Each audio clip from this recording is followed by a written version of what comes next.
Washington et Téhéran tentent de trouver un compromis mais restent fermes sur leur ligne rouge. Quelles propositions visant à mettre fin au conflit sont actuellement avancées par les deux parties et quelle pourrait être l'issue? Les détails. Alors que la guerre entre dans son 3e mois, l'Iran et les États-Unis continuent de chercher des points d'entente pour parvenir à un compromis, pour l'instant sans succès.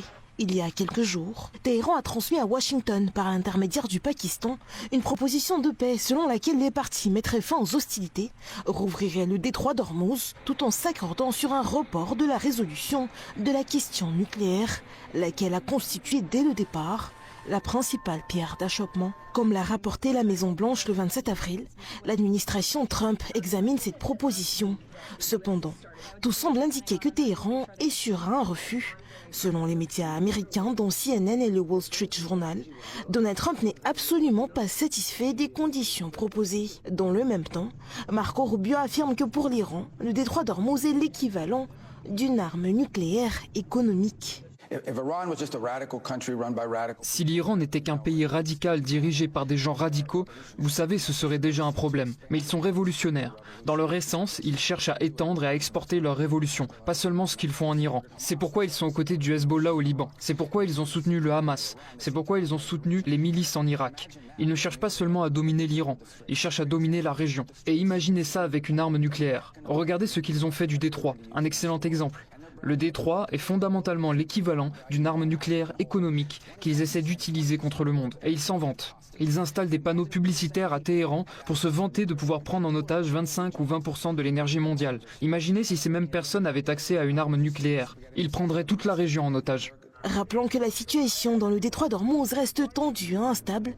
L'Iran maintient la zone maritime fermée au passage de la plupart des navires, tandis que les États-Unis bloquent les ports iraniens. La question de la sécurité maritime a une nouvelle fois été soulevée lors d'une réunion du Conseil de sécurité des Nations Unies, au cours de laquelle certaines délégations ont condamné Téhéran pour ses actions.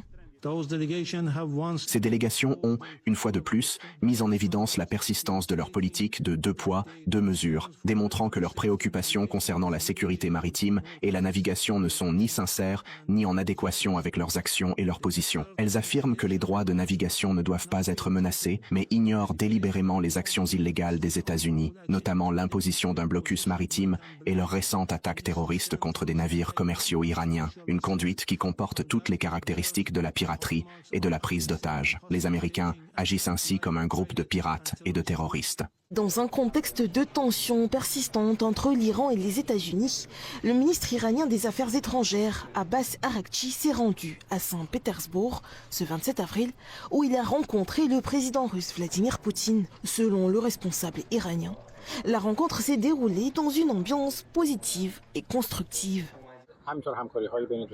De très bonnes idées ont été avancées et des conditions très favorables à la collaboration sont maintenant réunies. Monsieur Poutine a également noté que non seulement la Russie, mais le monde entier admirait le peuple iranien pour sa résistance face à l'Amérique et, en fait, pour sa victoire dans cette guerre inégale et injuste. Nous remercions nos amis en Russie depuis le début de cette guerre et j'ai également exprimé le souhait de la République islamique d'Iran de poursuivre ses relations stratégiques et son partenariat stratégique avec la Russie dans de nouvelles conditions.